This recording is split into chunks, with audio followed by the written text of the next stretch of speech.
Mesdames et messieurs, bonsoir. Merci d'être au rendez-vous de votre magazine Face aux enjeux. La planète Terre est en train de subir des transformations, de perturbations depuis un certain nombre d'années. Et vous savez que depuis 1992, avec la conférence de Rio, les États du monde entier se sont impliqués pour trouver des solutions idoines afin de résoudre le problème du réchauffement climatique. Voilà pourquoi c'est devenu un enjeu majeur, un enjeu international dans lequel tous les pays ont le droit d'apporter leur pierre de contribution. La RDC, justement, est parmi les pays les plus concernés, vu sa masse forestière. En passant, nous devons signaler que la RDC couvre les 61% des couverts forestiers ici en Afrique centrale. Et c'est un pays sur lequel tous les regards sont visés. Aujourd'hui, nous avons un expert sur ce plateau avec qui nous allons essayer d'aborder toutes ces questions autour de la problématique du changement climatique et surtout par rapport à tous les rendez-vous internationaux depuis 1992 qui continuent à être convoqués. Et en l'occurrence, les rendez-vous, c'est celui des COP26. Nous allons en parler avec un expert qui est le coordonnateur de la COMIFAC. Il va nous expliquer bientôt c'est quoi la COMIFAC. Je vous salue, je vous présente Monsieur Luc Atundu, à qui j'ai dit bonsoir. Bonsoir, Monsieur Jean-Claude. Très bien. Monsieur Luc Atundu, vous êtes le coordonnateur de la COMIFAC RDC, le coordonnateur national, je voulais préciser.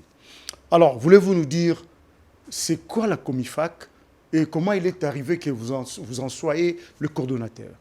Merci beaucoup. D'abord, je commencerai par saluer tous les spectateurs de cette jeune chaîne que vous êtes en train de dynamiser.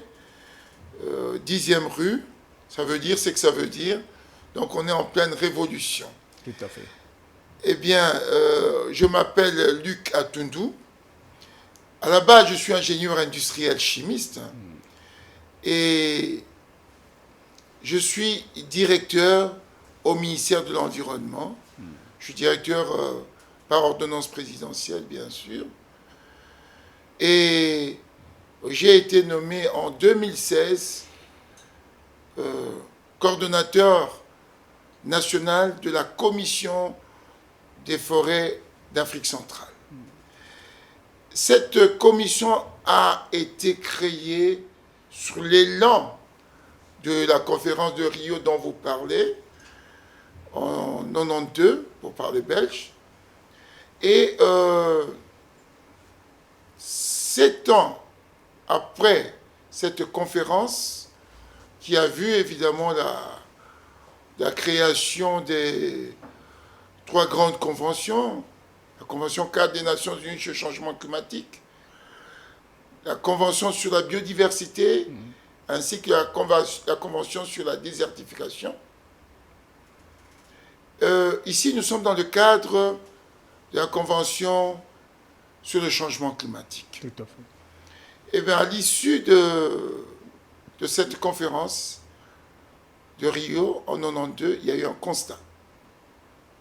Le climat, la perturbation du climat joue un rôle transversal sur tous les écosystèmes. Et cette perturbation est essentiellement due à l'action anthropique, c'est-à-dire à l'action du développement de l'homme sur Terre. Tout à fait. C'est ce qu'on a pu retenir. Et on a aussi identifié des sources d'atténuation, des pistes de solution, notamment le rôle joué par les forêts dans la séquestration de CO2, dioxyde de carbone, qui est le grand élément perturbateur. Non, pas du tout. Ce n'est pas perturbateur. Dans la nature, sans CO2, on n'allait pas vivre, Parce que le CO2, c'est l'élément constitutif des arbres. Ouais. Donc c'est l'excès maintenant, Voilà. lié à l'activité de l'homme, qui augmente la couche de gaz à effet de serre et donc ne permet plus à la Terre de maintenir une température viable pour les écosystèmes. Voilà. Très bien. Donc, vous êtes coordonnateur national de la Comifac. Quelles sont les missions allouées ou dévolues à la Comifac? Bon, la question est large. C'est la première fois qu'on parle de la Comifac. Il faudra quand même que je précise que c'est une institution qui a été créée en 2005 à Brazzaville à travers la signature du traité signé par les chefs d'État, les 10 chefs d'État d'Afrique centrale. Et à la base, il y a eu en 99 une prise de conscience politique des dirigeants, des présidents d'Afrique centrale, sous le leadership du président, son Excellence, Monsieur le Président Paul Biya, pour gérer de manière concertée toutes les problématiques qui concernent l'environnement. Et maintenant, avec les thématiques émergentes, il y a le climat. Et ils ont amené cette déclaration de Yaoundé en 2000 à l'Assemblée générale des Nations unies, qui a acté et reconnu le rôle central des écosystèmes forestiers d'Afrique centrale dans l'équilibre écologique de la planète. Donc il y a un intérêt planétaire. Et à partir de là, s'en est suivi d'abord la signature d'une résolution 54/214. C'est donc un acte fort, pour ne pas dire l'acte suprême au plan juridique et politique des Nations Unies. Et il y a eu un processus long qui a abouti donc à cette signature d'une commission qu'on appelle la Commission des forêts d'Afrique centrale, Comifac, en 2005. Et ce traité était assorti d'un document programmatique, parce qu'il faut le dire, la Comifac est née de la volonté des chefs d'État, c'est une volonté politique, et concrètement, il fallait maintenant faire un montage institutionnel et accompagner ce montage d'un document de travail, un document programmatique. L'architecture institutionnelle de la Comifac se présente comme suit. Il y a l'organe suprême qui est le sommet des chefs d'État. Il y a l'organe de décision qui est le Conseil des ministres. Il y a l'organe de mise en œuvre au niveau de la coordination sous-régionale qui est le secrétaire exécutif.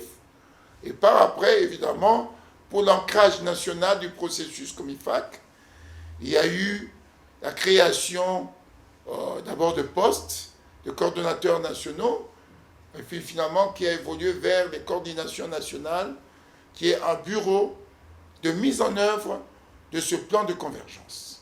Le premier plan de convergence allait de 2005 à 2015.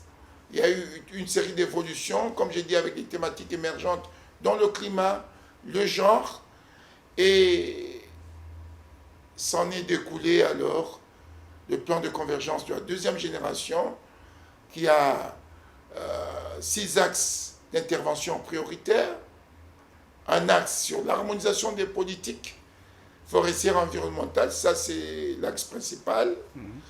Il y a un axe sur la gestion durable des forêts. Le troisième axe est sur la gestion, la conservation durable de la biodiversité.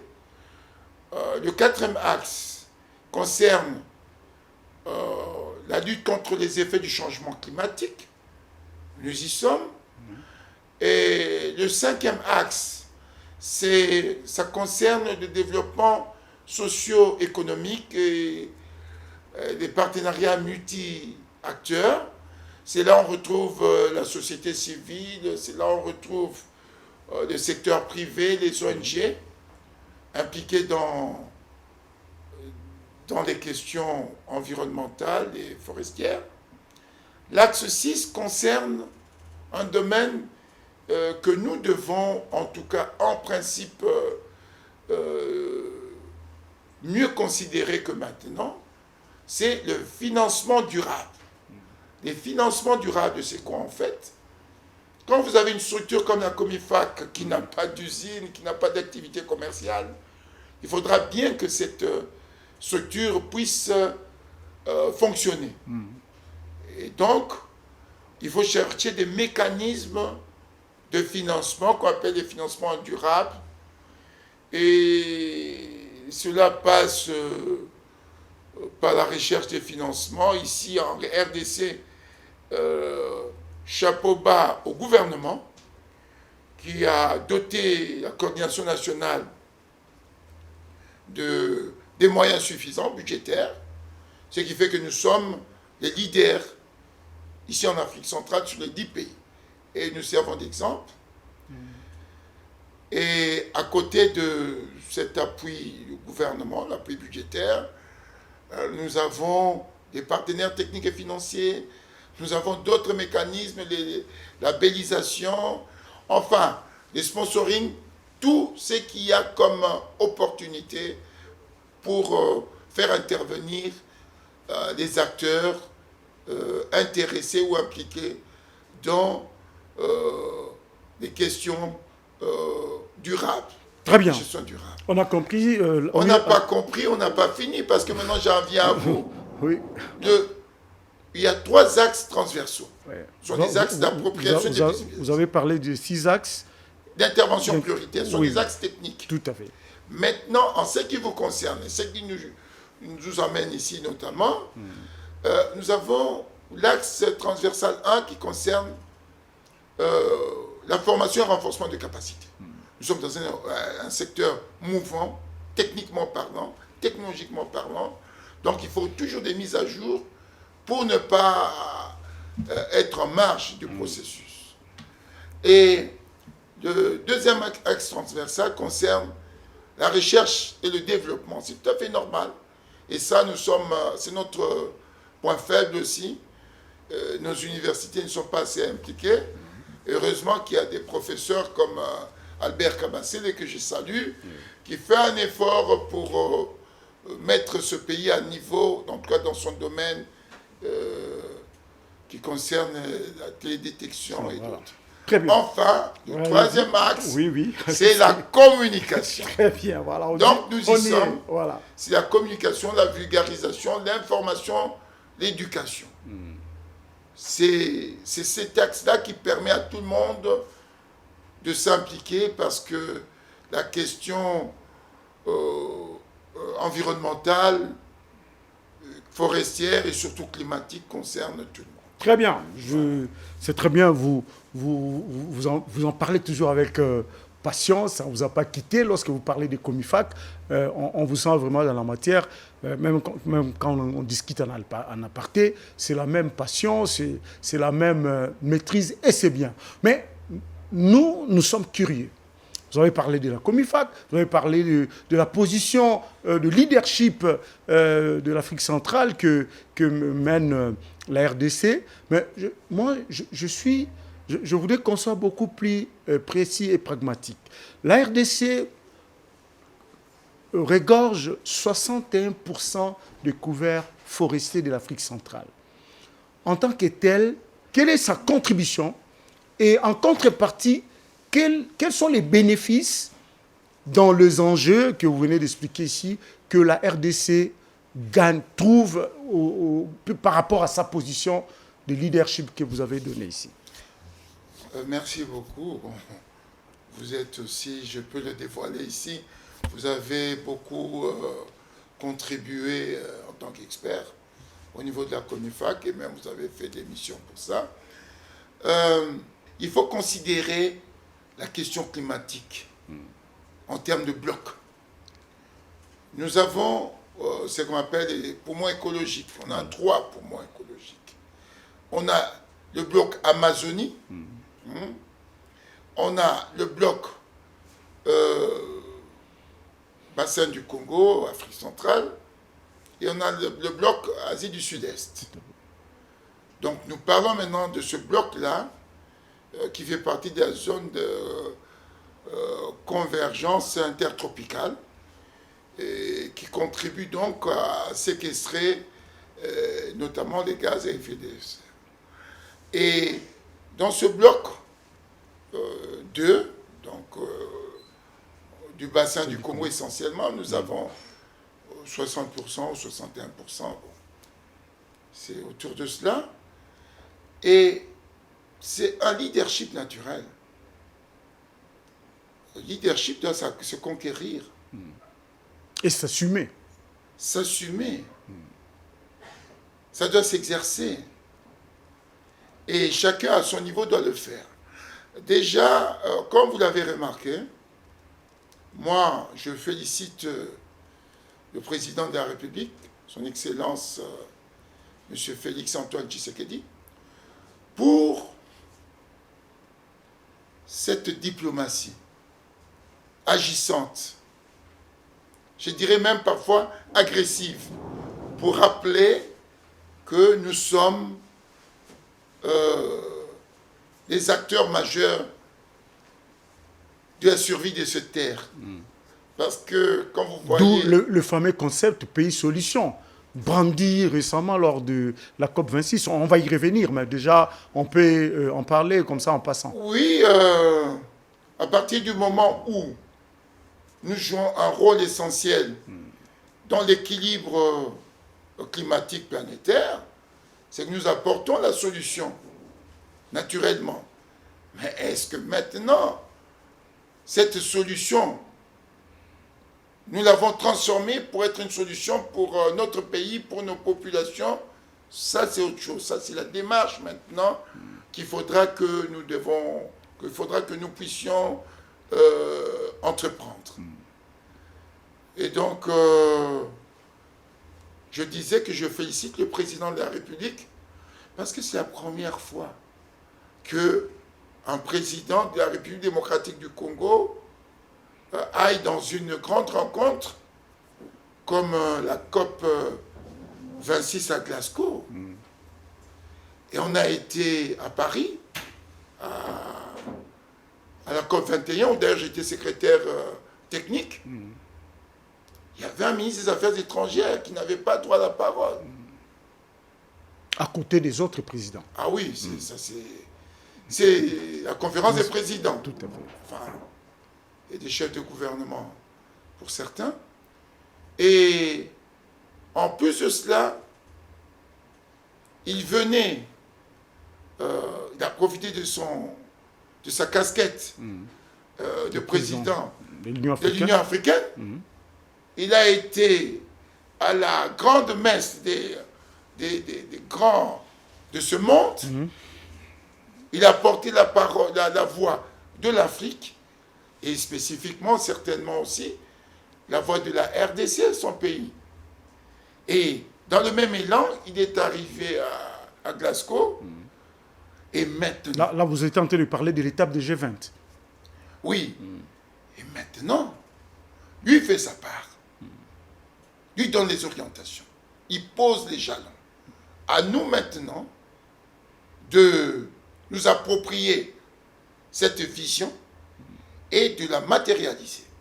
En tout cas, nous, au niveau de la coordination nationale des forêts d'Afrique centrale, dont je suis le coordinateur national, nous faisons en sorte que le leadership naturel de la RDC soit toujours maintenu, et par rapport aux autres collègues, nous sommes pris toujours en exemple. Et c'est ça, accompagner l'action du chef de l'État qui est membre de l'organe suprême de la COMIFAC. Très bien, nous allons maintenant parler des enjeux climatiques en tant que tels. La conférence de Paris, c'est-à-dire la COP 21, C'est là où le grand élan a été donné et c'est là où des résolutions fortes ont été également prises pour que l'on puisse prendre la chose à bras le corps de manière à limiter la hausse des températures 1,5 Celsius. Et tout ça, il était demandé à chaque pays de donner ce qu'on appelait à l'époque CPDN, transformé ensuite par CDN, c'est-à-dire contribution déterminée au niveau national. Eh bien, ce document a toujours posé problème. Vous l'avez dit ici, grâce à la Comifac, nous avons effectué des missions au Cameroun lors du groupe de travaux sur le climat. La RDC était parmi... C'est un pays leader, naturellement, vous l'avez dit. Mais le CEDEN, qui est le document de contribution que chaque pays devait amener dans ce grand forum international, le CPDN de la RDC avait posé problème. À un moment, il y a eu des projets d'adaptation et d'atténuation, mais avec l'évolution de la situation, il a été demandé à la RDC de réviser son CEDEN. Voulez-vous nous dire comment est-ce que ce CEDEN a été révisé et quelle est la stature qui a été présentée à la COP 26? Merci beaucoup, mais je vous prie d'être un peu plus fluide. Nous sommes sur une chaîne qui est très écoutée par la population. Donc, nous ne devons pas avoir le syndrome de l'expert avec un langage ésotérique, climatiquement parlant. Donc, je vais essayer un peu de mieux exprimer les choses. De simplifier. Quand nous étions à Paris, à la COP 21, l'événement, c'était quoi? Pour une fois, tous les acteurs étatiques se sont mis d'accord sur le principe d'un accord contraignant, juridiquement parlant. Parce que vous savez qu'il y a toujours une distorsion entre contraintes climatiques et développement. Qui dit développement, dit produire plus, dit créer plus d'emplois, dit produire plus de CO2. Alors que nous voulons que les émissions soient réduites. Cette réduction, vous l'avez dit, se fait de deux manières, soit par l'atténuation, notamment par la séquestration de CO2 par les plantes, donc avec la plantation des arbres, soit par l'adaptation qui passe notamment dans le changement de paradigme de développement, par le changement de technologie.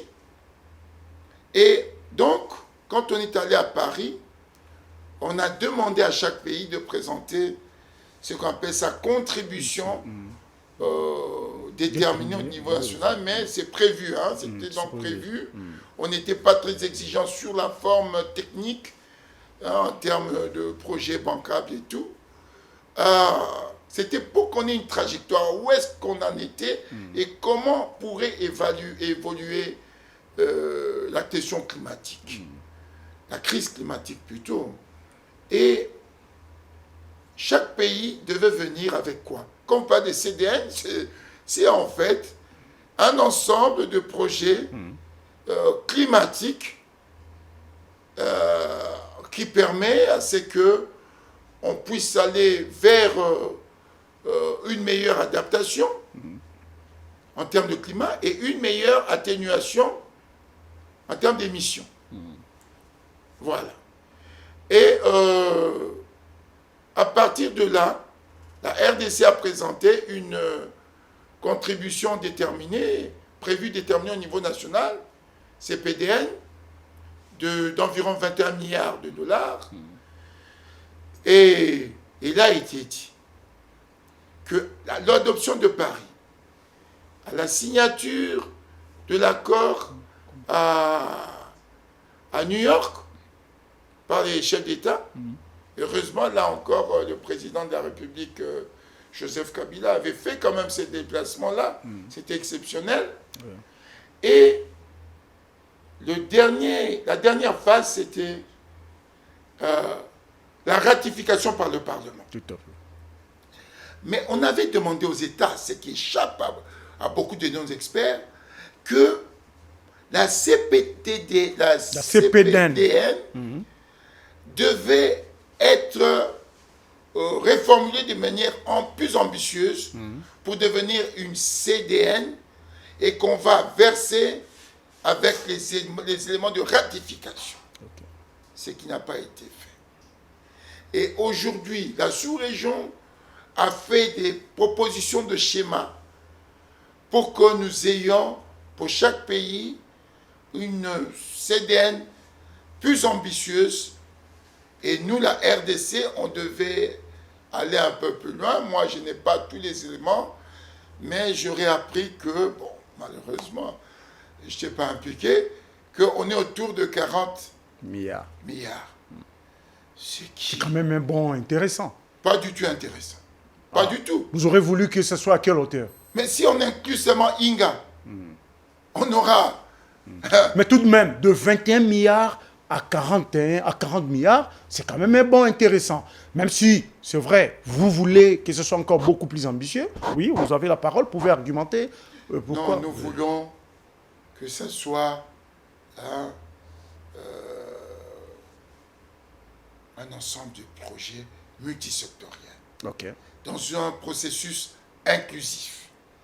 Et en ciblant les secteurs, à part la forêt, il y a nos technologies au niveau des technologies qui vont remplacer l'énergie fossile.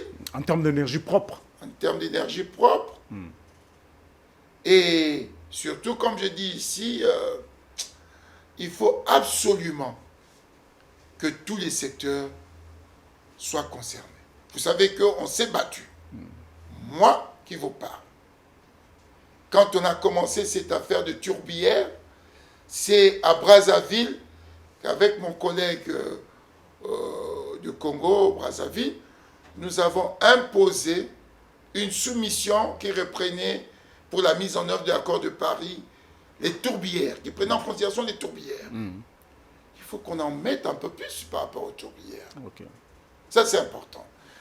On a introduit l'agriculture, ça, c'est pas moi, c'est la mise en œuvre. Double travail, oui. L'agriculture, qui est un grand secteur qui émet beaucoup de tonnes de CO2. On a impliqué le genre, la femme, en tant qu'éducatrice, en tant que mère. C'est pas pour rien que le président a nommé à la tête du ministère une mère. Oui. Le ministère de l'Environnement, il faut préciser. Oui, ouais. au ministère de l'Environnement. En plus de la montée en puissance institutionnelle, on a une vice-primature, mais on a mis une femme, Madame Eva Zaïba, pour tout justement ajouter peut-être un peu plus de feeling, un peu plus d'intuition, un peu plus de bienveillance dans ce processus. Et ça, au niveau de l'Afrique centrale, ça a été salué de manière remarquable. Voilà. Alors, vous étiez en train de parler de secteurs pour vous qui seraient capital de manière à être ajouté ou rajouté dans notre CPDN de manière à la valoriser. Bon, il faut préciser ici qu'on a dit à Paris, on a dit chaque 5 ans, on devait évaluer, réviser tout ça. Revisiter tout ça. Il faudra que on puisse constituer un bon groupe, une vraie task force, avec à la pointe, comme j'ai dit ici, recherche et développement, il faut qu'il y ait des professeurs, il faut qu'il y ait des chercheurs, des experts. Des experts en finance climat. Oui. Hein? On parle de, je vous ai pas d'Axis, financement durable. Tout à fait. Donc il y a tout un travail. C'est que moi je pense que la sous-région peut apporter à notre pays, c'est la méthodologie, c'est les champs d'expérience et la mutualisation des efforts pour qualitativement améliorer nos CDN. Très bien. Donc, les prochains CDN, nous pouvons impliquer vraiment de manière consistante nos atouts. Et là, on peut arriver à 200 ou 300 milliards. C'est pas impossible. D'autant plus que, n'oubliez pas l'engagement des États, et ça, avant qu'on ne discute sur l'histoire, quels sont les enjeux, des COP et tout ça, il ne faut pas qu'on oublie de rappeler l'engagement pris par les pays développés de financer à hauteur de 100 milliards chaque année. Chaque année pendant 5 ans. Oui, à partir de 2020, oui. Bien, chose qui n'est pas encore très concrète. Ce n'est pas encore mis en œuvre. Voilà. Moi, je crois que on ne pouvait pas trop s'éparpiller, qu'on se concentre déjà sur ça, et qu'on voit qu'est-ce que nous allons capter dans ces 100 milliards en tant que leader. Oui. Voilà. Donc, nous sommes à Paris en 2015, COP 21, vous y étiez, et Glasgow, c'était hier déjà, a été qualifié le sommet de la dernière chance, et même de tous les espoirs. Est-ce qu'aujourd'hui, après coup, et avec le petit recul, il y a à peine 2 semaines, bientôt un mois que la COP a été clôturée, quel bilan faites-vous de cette COP 26? Est-ce que c'est une COP de satisfaction ou il y a encore beaucoup à faire? Bon, moi, je n'étais pas à la COP, j'ai suivi, mais c'est évident que tout reste à faire. Déjà, cette histoire de 100 milliards, il y a la Chine, l'Inde et l'Arabie Saoudite qui ne veulent pas mettre la main dans la poche. Non, pas seulement ça, qui ne veulent pas atténuer leur addiction, j'allais dire, c'est un terme un peu barbare, qui ne veulent pas participer à la modération de la consommation des énergies fossiles. Il y a l'Australie aussi. Il y a l'Australie, qui est le pays qui consomme le plus. En termes de charbon. En termes de charbon, oui. C'est ça le problème. Et vraiment, le coup de poignard, c'était... Le coup de canif sur l'accord de Paris, c'était avec Donald Trump. Il a donné un mauvais exemple. Heureusement, Joe Biden est revenu. Donc, l'Amérique est revenue oui, mais sur les bons sentiments. On a perdu du temps. Oui. L'accord a perdu de sa vigueur. Ce n'est plus le document qu'on respectait comme avant. C'est un document où un président peut venir faire et défaire. Mais l'absence de Poutine, l'absence de Xi Jinping lors de COP 26, ça a aussi porté un coup de poignard. Non, le coup de poignard, c'est quand vous quittez. Eux, ils y sont. Mais moi, je ne connais pas leurs agendas. Ce sont des personnages importants dans la trajectoire de la température de notre planète. Je ne connais pas leur agenda. La Chine, avec son rôle, devait être là. La Russie aussi. Mais il semble aussi que quand on lit la géopolitique, il y a des questions qui les amener à bouder un peu cette rencontre, ne pas rencontrer Biden ou quoi. Bon, ça c'est politique. La politique et la géopolitique, évidemment, ça impacte cette dynamique qu'on veut vraiment inclusive pour sauver la planète. Voilà. Parlons maintenant de la fameuse tourbière. Vous avez essayé d'en parler ici, mais j'aimerais qu'on s'y mette un peu quelques minutes.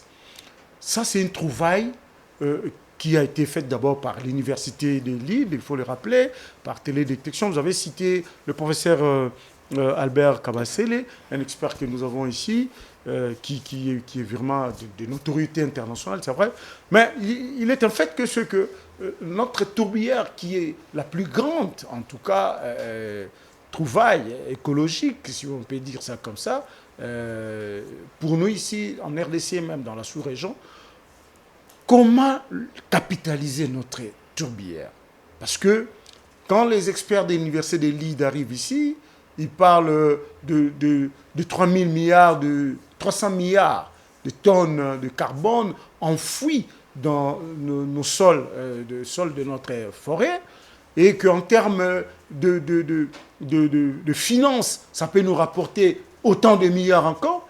Alors, comment appréhender cette question de la tourbière? Comment vulgariser? Comment rendre les Congos responsables et compétitifs par rapport à cette trouvaille-là qui est restée là depuis des siècles? Mais maintenant qu'on est au courant, au moins ça existe. Comment faire pour qu'on en profite? Bon, merci beaucoup, mais il faut que les gens comprennent que c'est une tourbière. Oui. C'est un écosystème marécageux où sont en décomposition des organismes et des végétaux. Ah, chez nous, c'est une forêt qu'on pourrait dire avec des poteaux et tout ça. Tout à fait. Et qu'est-ce qu'on a découvert? On a fait quelques sondages. C'est un peu comme dans le pétrole. On a fait quelques sondages. On s'est rendu compte, en estimation, que la masse de tonnes de carbone séquestrées là-dedans était considérable. Ouais. Très important.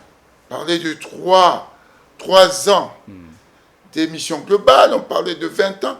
Mais laisse-moi vous dire d'abord que ce ne sont que des petites estimations. On n'a pas la cartographie des tourbières. Exactement. Il faut qu'on aille sur place. Okay. Il faut que nous impliquions.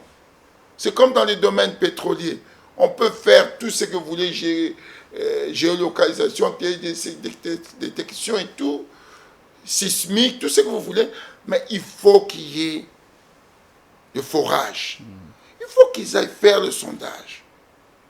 Il faut vraiment que nous puissions investir, demander des investissements pour que nous puissions d'abord connaître quel est le volume exact de gaz qui est séquestré, le carbone, comme on dit. À part qu'on ne connaît pas le volume exact de notre biomasse, de notre forêt. Ça, nous avions quelques petits projets au niveau de la Comifac en termes méthodologiques, avec des équations allométriques, c'est savant et tout ça, mais nous avons un maillon faible. Nous ne faisons pas la recherche. Okay. Et nos étudiants, leur sujet de recherche, c'est devenu des banalités. Alors qu'il faut qu'ils se retournent maintenant vers l'environnement. C'est pourquoi nous fréquentons les universités pour susciter les vocations avec les professeurs pour d'autres thématiques au niveau des travaux de fin d'études. Justement, puisque vous en parlez, la recherche, justement, comment booster cette recherche-là au niveau, vous avez dit, Comifac, c'est d'abord une structure politique d'abord, et puis technique après. Alors, qu'est-ce que Comifac peut faire ou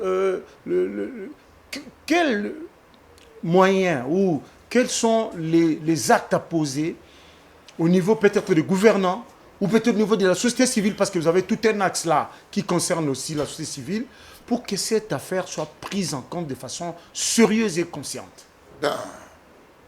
Vous savez, quel est d'abord le budget consacré à la recherche? Quel est le niveau, notre niveau scientifique? Quel est notre niveau scientifique? Est-ce que les professeurs sont renouvelés? Est-ce qu'on fait comme avec la Chine et d'autres pays, des échanges, des étudiants qui vont approfondir d'autres technologies. Je crois qu'il faudra que nous puissions, puisque c'est à la mode, qu'on fasse des états généraux de recherche. Ok. C'est très important. Il faut que le ministre en charge de recherche ne puisse plus travailler dans la recherche comme on faisait à l'époque, recherche scientifique comme ça. Il faut que ce soit maintenant une recherche orientée vers des secteurs précis, comme pour le climat. Il faut qu'on fasse le point. Où est-ce qu'on en est sur les tourbières, sur les équations allométriques à appliquer sur nos forêts? Où est-ce qu'on en est sur les questions d'agriculture écologiquement rationnelle? Même la gestion des déchets. Gestion des déchets, on allait l'oublier. Ça a été aussi intégré dans l'accord de Paris. Donc, la question est hautement complexe. Et je pense, comme j'ai dit ici, le président de la République a fait sa part. Tout à fait. Il a donné... En lançant ces concepts-là, RDC Pays Solutions. Non seulement ça, dans le concret. Il est présent là où il doit être. Ouais, justement, c'est là où il a parlé. Et il booste. Il nous montre le schéma. Lui, c'est la conception, les orientations. Maintenant, à chaque ministre, sa propre... Mais là, c'est le Premier ministre qui doit chercher les passerelles de collaboration avec des objectifs bien précis. Le problème de notre pays, et surtout des pays africains, nous sommes en Afrique centrale, c'est le manque de planification. Nous n'avons pas la Comifac nous donne l'occasion d'avoir un document programmatique. C'est-à-dire, chaque année, on dit, voilà... Le fameux plan de convergence. Plan de convergence. Oui. Et il faut que nous puissions, comme on l'a fait, on l'a décliné au plan national et au plan provincial. Il faudrait que les administrations puissent s'approprier cela. On ne peut pas faire autre chose. Moi, je cherche les moyens pour qu'il y ait vulgarisation. Et vous en souffrez visiblement parce que comme IFAC, avec tout ce qu'elle a comme plan de convergence, avec ces 6 axes transversaux que vous venez d'épingler ici, comme IFAC, dans la tête des Congolais, c'est pas connu. Non, mais nous y sommes. Oui, mais voilà. Qu'est-ce que je fais ici? Justement. Sinon, prêcher. C'est un bon départ. Prêcher la bonne parole. C'est un bon départ. Non, mais non, déjà, non, il y a déficit de communication. Non. Vous voyez la faiblesse de l'environnement. C'est que les gens gèrent l'environnement comme ça. Maintenant, l'environnement est transversal. Moi, je suis en train de préparer un plan de communication. Okay. Pour que la communication ne se fasse plus de façon erratique et improvisée comme ça. Il faut que ça soit un plan avec des objectifs bien précis. Et puisque nous avons un outil de suivi et évaluation, je peux apprécier quel est le niveau de pénétration au niveau de la population de ces processus comme IFAC. Et surtout, comme je l'ai dit, il faut approcher les universités. Voilà. Ils sont concernés, les jeunes. Ils doivent être acteurs parce qu'ils sont déjà victimes. Ils doivent être acteurs. Et évidemment, chacun fait sa part. Très bien. La RDC, scandale géologique connu, scandale hydrographique connu. Maintenant, la RDC se révèle être un scandale écologique ou même environnemental de façon générale. Cela ne va-t-il pas nous causer des problèmes? Parce qu'en tant que scandale géologique, les guerres que nous avons ici, ça explique cela. En tant que scandale, je dirais même en termes de forêt et même de faune, il y a des guerres, même nos parcs sont pratiquement pris en otage par des groupes armés. Est-ce que cette étiquette-là de la RDC, deuxième bloc en termes de captation de gaz à effet de serre, notamment le carbone, tout ce que nous avons comme biodiversité, est-ce que c'est un atout, tout simplement, ou c'est aussi une fenêtre de problème? Ça, c'est une question politique. Ça, c'est une question politique. Et je crois que le président de la République est en train de s'y pencher. Avec l'état de siège, c'est un signal. Parce que les parcs nationaux sont devenus les sanctuaires des groupes armés. Ouais. On était à N'Djamena, et d'ailleurs quand le président prêtait serment, on était à N'Djamena autour de cette question. Vous avez les Boko Haram, qui sont beaucoup plus puissants que les armées de l'Afrique de l'Ouest. Vous avez les Mbororo qui font la loi. Vous avez toute cette bande, cette nébuleuse de groupes armés. Mais ce n'est pas facile. Ils ont aussi des moyens de communication modernes. Et ils sont beaucoup plus nuisibles, beaucoup plus astucieux. Et c'est une question politique. Et c'est aussi une question où tout le monde doit s'impliquer. C'est vraiment un sujet très délicat. Quand j'étais à N'Djamena, je m'en suis rendu compte. Ce n'est pas facile. Ce n'est pas pour rien qu'on a introduit le corps PPM au niveau de l'ICCN, Institut pour la conservation nationale. Parce que ce n'est plus une question environnementale, ça devient une question sécuritaire, ça devient une question stratégique. Enfin, pour parler de cette histoire, ce slogan de scandale, scandale, scandale, en quoi ça serait un scandale? Dieu vous dote des acquis, et en quoi ça serait un scandale? Les Arabes, ils ont ce qu'ils ont, en quoi c'est un scandale?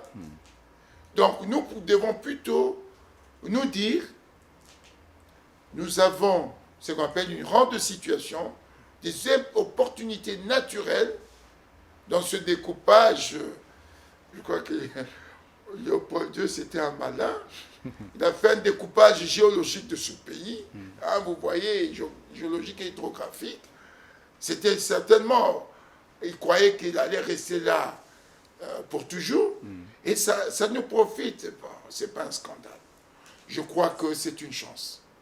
Parce que le scandale est négatif. Ce n'est pas un scandale, c'est une chance. À nous maintenant de capitaliser, de pérenniser. Recherche et développement, conscientisation. Quel serait votre mot de la fin pour ce soir? Le mot de la fin, c'est vous remercier d'abord pour avoir donné à la Commission des forêts d'Afrique centrale l'opportunité de s'exprimer ici. Cette coordination qui est devenue une représentation diplomatique avec la signature de l'accord de siège, dont nous sommes une structure du secrétariat exécutif. Donc, nous avons comme mission d'appuyer sous le leadership politique du chef de l'État, le leadership technique de Madame la vice-première ministre, d'appuyer les politiques sectorielles qui interagissent avec l'environnement. Et c'est vraiment, pour moi, une goutte, ce qui vient de se passer entre nous là, c'est une goutte d'eau. Bien sûr. Hein, on n'a pas tout déballé naturellement. Ouais. Il faudra qu'on y aille, parce qu'il y aura une goutte qui va faire déborder le vase, et pour que nous puissions vraiment mieux vivre notre bonheur que Dieu nous a donné. Très bien. Je vous remercie. C'est à moi de vous remercier. Voilà, mesdames et messieurs, nous sommes à la fin de notre magazine Face aux enjeux. Aujourd'hui, il était essentiellement question des enjeux environnementaux au regard de ce qui s'est passé à Glasgow lors de la COP26. Nous avons voulu un peu en savoir plus avec un expert, en l'occurrence M. Luc Atundou, le coordonnateur national de la COMIFAC, la Commission des forêts d'Afrique centrale. Nous vous disons merci de nous avoir suivis et surtout merci à l'équipe technique dirigée par Fiston Panzou ainsi que Charlie Kitenge qui a géré les prise de vue dans ces studios. Nous vous disons merci et rendez-vous à bientôt. Au revoir.